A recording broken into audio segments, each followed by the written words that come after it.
ಶಾಸಕನಾಗಿ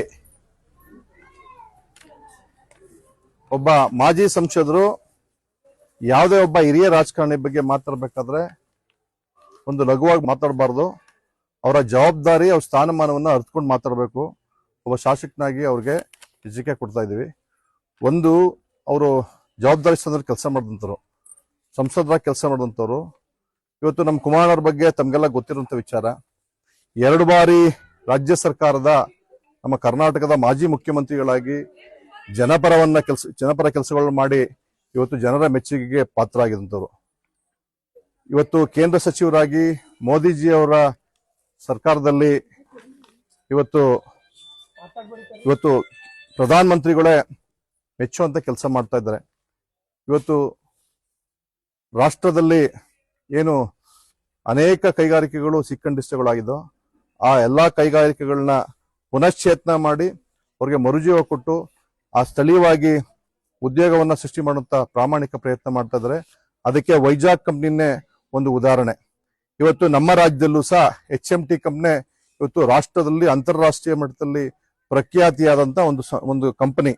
ಇವತ್ತು ಗುಂಪಿನಿಂದ ಹಿಡಿದು ಯುದ್ಧ ಸಾಮಗ್ರಿಗಳನ್ನ ತಯಾರು ಮಾಡುವಂತ ಒಂದು ಇಂಡಸ್ಟ್ರಿ. ಆದ್ರೂ ಸಹ ಅವತ್ತು ಸಿಕ್ ಇಂಡಸ್ಟ್ರಿ ಆಗಿತ್ತು. ಅಂತ ಸಂದರ್ಭದಲ್ಲಿ ಅದನ್ನ ಕೈಗೆತ್ತಿಕೊಂಡು ರಾಷ್ಟ್ರ ಮಟ್ಟದ ನಮ್ಮ ಪ್ರಧಾನಮಂತ್ರಿಗಳಂತ ಮೋದಿ, ರಾಷ್ಟ್ರವನ್ನ ಮುನ್ನಡೆಸಿರುವಂತ ಮೋದಿಜಿಯವರ ಸಹಕಾರದೊಂದಿಗೆ ಅದನ್ನ ಪುನಶ್ಚೇತನ ಮಾಡ್ತೀವಿ ಅಂತ ಕೈಗೆತ್ಕೊಂಡ ಸಂದರ್ಭದಲ್ಲಿ ಇವತ್ತು ರಾಜ್ಯ ಸರ್ಕಾರದ ಅನೇಕ ಸಚಿವರು, ರಾಜ್ಯ ಸರ್ಕಾರ ಅದಕ್ಕೆ ಸಹಕಾರ ಕೊಡ್ಲಿಲ್ಲ. ನಿಮ್ಗೆ ಗೊತ್ತಿದೆ, ಇವತ್ತು ಅವರು ಕೈಗೆತ್ಕೋತೀನಿ ಅನ್ನೋ ತನಕ ಆ ಏರಿಯಾ ಫಾರೆಸ್ಟ್ ಆಗಿರ್ಲಿಲ್ಲ. ಅವ್ರು ಕೈಗೆತ್ಕೋತೀನಿ ಒಂದಾದ ತಕ್ಷಣವೇ ಅದು ಫಾರೆಸ್ಟ್ ಆಗಿದೆ ಅಂದ್ಬಿಟ್ಟು ರಾಜ್ಯ ಸರ್ಕಾರದಿಂದ ಲೆಟರ್ ಬರ್ದಿ ಅರಣ್ಯ ಪ್ರದೇಶ ಆಗಿರೋದ್ರಿಂದ ಅದಕ್ಕೆ ನಾವು ಅಭಿವೃದ್ಧಿಗೆ ಸಹಕಾರ ಕೊಡಲ್ಲ ಅನ್ನೋದನ್ನ ಪರೋಕ್ಷವಾಗಿ ಹೇಳಿದಂತ ನಿರ್ದೇಶನ ಕಣ್ಮುಂದೆ ಇದೆ. ಅವ್ರು ಹೇಳ್ತಾರೆ ಚಪಲ ಚೆನ್ನಿಗರಾಯ ಅಂತ ಹೇಳ್ತಾರೆ. ಅದು ಮಾತು ಇವತ್ತು ರಾಜ್ಯ ಸರ್ಕಾರದ ಉನ್ನತ ಹುದ್ದೆಯಲ್ಲಿರುವಂತ ಇವತ್ತು ಸರ್ಕಾರದ ಮುಖ್ಯಸ್ಥರಿಗೆ ಅದು ಅನ್ವಯಿಸಿದ ಮಾತು. ಇವತ್ತು ನಮ್ಮ ಕುಮಾರವ್ರಿಗೆ ಅನ್ವಯಿಸಲ್ಲ. ಅದು ನಮ್ಗೆಲ್ಲ ಗೊತ್ತಿರೋಂಥ ವಿಚಾರ. ಇವತ್ತು ಮಾದರಿಯ ಮುಖ್ಯಮಂತ್ರಿ ಆಗಿದ್ದಾರೆ. ನಮ್ಮ ರಾಜ್ಯದಲ್ಲಿ ಸಾಲ ಮಾಡಿಕೊಂಡು ಆತ್ಮಹತ್ಯೆ ಮಾಡ್ಕೊಂಡಿದ್ದ ರೈತರ ದಾವಿಗೆ ನೆರವಿಸಿ ಅವರು ಚುನಾವಣಾ ಪೂರ್ವದಲ್ಲಿ ಕೊಟ್ಟಂತ ಒಂದು ಭರವಸೆನ ಸಾಲ ಮನ್ನಾ ಮಾಡಿ ರೈತರ ಕೀರ್ತಿಗೆ ಪಾತ್ರರಾಗಿದ್ದಾರೆ. ಜೊತೆಗೆ ಗ್ರಾಮ ವಾಸ್ತವ್ಯ ಮಾಡಿದ್ದಾರೆ. ಅನೇಕ ಸಾವಿರಾರು ಕಾಲೇಜುಗಳು, ಹೈಸ್ಕೂಲ್ಗಳನ್ನ ತಂದು ವಿದ್ಯಾಭ್ಯಾಸಕ್ಕೆ ಒಂದು ಅವಕಾಶ ಮಾಡಿಕೊಟ್ಟಿದ್ದಾರೆ. ಅವರ ಕನಸನ್ನ ಇವತ್ತು ರಾಜ್ಯ ಸರ್ಕಾರ KPSC ಮಾದರಿನ ಅಲ್ಲೊಂದು ಇಲ್ಲೊಂದು ತಾಲೂಕಲ್ಲಿ 2-3 ಮಾಡ್ತಾ ಇದ್ದಾರೆ. ಅವರು ಗ್ರಾಮ ಪಂಚಾಯತಿಗೆ ಒಂದು KPSC ಮಾದರಿನ ಮಾಡ್ಬೇಕು ಅನ್ನೋ ಒಂದು ಕಾನ್ಸೆಪ್ಟ್ ಅವ್ರಿತ್ತು. ಆ ಕನಸನ್ನ ಅದೇ ಕನಸನ್ನ ಕಾಪಿ ಮಾಡ್ಕೊಂಡು ಮಾಡ್ತಾ ಇದ್ದಾರೆ. ಇದೆಲ್ಲ ಗೊತ್ತಿರುವಂತ ವಿಚಾರ. ಕೆಲಸ ಮಾಡಲ್ಲ ಅಂತ ಹೇಳ್ತಾರಲ್ಲ, ಇವತ್ತು ನನ್ನ ತಾಲೂಕಿಗೆ ಹಿಂದೆ ಇದ್ದಂತ ಯಾವೊಬ್ಬ MP ಸಹ, ಸಂಸದರು ಸಹ ಇವಾಗ ಅವರು 2 ವರ್ಷದಲ್ಲಿ ಕೊಟ್ಟಂತ ಅನುದಾನವನ್ನ ಕೊಟ್ಟಿಲ್ಲ. ಯಾಕೆ ಅಂತಂದ್ರೆ ನಮ್ಮ ಶ್ರೀರಂಗಪಟ್ಟಣ ಚನ್ನರಾಯಪಟ್ಟಣ ರಸ್ತೆಗೆ ಸುಮಾರು 9 ಕೋಟಿ ಅನುದಾನವನ್ನ ಕೊಟ್ಟು ಅದನ್ನ ಪುನಶ್ಚೇತನ ಮಾಡೋದು, ರೀಡಾಂಬರೀಕರಣ ಮಾಡಲಿಕ್ಕೆ ಒಂದು ಅವಕಾಶ ಮಾಡಿಕೊಟ್ಟಿದ್ದಾರೆ. ಜೊತೆಗೆ ನಮ್ಮ ಬೂಕುನ್ಕೆರೆ ಒಂದು ಮಾನ್ಯ ಯಡಿಯೂರಪ್ಪನವರ ಹುಟ್ಟೂರ ಅಂತ ಬೂಕುನ್ಕೆರೆ ಗ್ರಾಮಕ್ಕೆ ಸುಮಾರು 12 ಕೋಟಿನಲ್ಲಿ KPSC ಮಾದರಿ ಶಾಲಿನ ಮಾಡ್ಲಿಕ್ಕೆ CSR ಗ್ರಾಂಟ್ಸ್ ಅನುದಾನ ಕೊಟ್ಟಿದ್ದಾರೆ.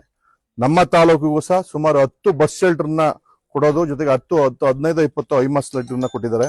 ಇದು ಒಂದು ತಾಲೂಕಿಗೆ ಇಷ್ಟ ಆದ್ರೆ 8 ತಾಲೂಕಿಗೆ ಸುಮಾರು 80-90 ಐಮಾಸ್ ಲೈಟು, 80-90 ಬಸ್ ಶೆಲ್ಟರ್ನ ಕೊಡುವಂತ ಕೆಲಸಗಳಾಗಿದೆ. ಇವತ್ತು ಅನೇಕ ಕೆಲಸಗಳನ್ನ ಮಾಡಿದ್ದಾರೆ. ಇದೆಲ್ಲ ತಮಗೆ ಗೊತ್ತಿರುವಂತ ವಿಚಾರ. ಅದಷ್ಟೇ ಅಲ್ಲ, ಹ್ಯಾಂಡಿಕ್ಯಾಪ್ಟ್ ವೆಹಿಕಲ್ಸ್ ಸಹ ಸುಮಾರು ನಮ್ಮ ತಾಲೂಕಿಗೆ 60-70 ಕೊಡ್ಲಿಕ್ಕೆ ಒಂದು ಯೋಜನೆ ಸಿದ್ಧಗೊಂಡಿದೆ. ಅದೇ ರೀತಿ ಯೋಚನೆ ಮಾಡಿದ್ರೆ ಸುಮಾರು ಅವರ ಲೋಕಸಭಾ ವ್ಯಾಪ್ತಿಗೆ 450ಕ್ಕಿಂತ ಹೆಚ್ಚು ಹ್ಯಾಂಡಿಕ್ಯಾಪ್ಟ್ ವೆಹಿಕಲ್ ನ ಕೊಡ್ಲಿಕ್ಕೆ ಒಂದು ಪೂರ್ವ ಸಿದ್ಧ ಮಾಡ್ಕೊಂಡಿದ್ದಾರೆ. ಇದು ಅವರ ಮಾತಿಗೆ ನಾವು ಕೊಡ್ತಾರಂತ ಒಂದು, ಅವ್ರು ಏನು ಕೆಲಸ ಮಾಡ್ತಿಲ್ಲ ಅಂತ ಹೇಳಿದ್ರಲ್ಲ, ಇದು ಒಂದು ನಿರ್ದೇಶನ ಆಗಿದೆ. ಅವರು ಜವಾಬ್ದಾರಿ ಸ್ಥಾನದಲ್ಲಿ ಇದ್ದಂತವ್ರು. ಅವರು ಮಾತಾಡ್ಬೇಕಾದ್ರೆ ಒಬ್ಬ ಸೀನಿಯರ್ ಬಗ್ಗೆ ಲಘುವಾಗಿ ಮಾತಾಡ್ಬಿಟ್ಟು ಅವರ ಸರ್ಕಾರದ ಕಾರ್ಯಕ್ರಮ ಏನಿದೆ ಅದನ್ನ ಸಾರ್ವಜನಿಕವಾಗಿ ಹೇಳಿ, ಅದ್ಬಿಟ್ಬಿಟ್ಟು ಸುಮ್ನೆ ಏನೋ ಒಂದು ವೈಯಕ್ತಿಕ ರಾಜಕೀಯ ದ್ವೇಷಕ್ಕೋಸ್ಕರ ಒಬ್ಬ ಸೀನಿಯರ್ ಬಗ್ಗೆ, ಒಬ್ಬ ಹಿರಿಯ ರಾಜಕಾರಣಿ ಬಗ್ಗೆ ಮಾತಾಡಿದ್ರೆ ಅದಕ್ಕೆ ತಕ್ಕನಾದ ಒಂದು ಉತ್ತರವನ್ನ ನಮ್ಮ ಪಕ್ಷದ ಮುಖಂಡರುಗಳು ಸಹ ಕೊಡಬೇಕಾಗುತ್ತೆ ಮಾತನ್ನ ಈ ಸಂದರ್ಭದಲ್ಲಿ ಹೇಳಿಕೆ ಬಯಸ್ತೀನಿ.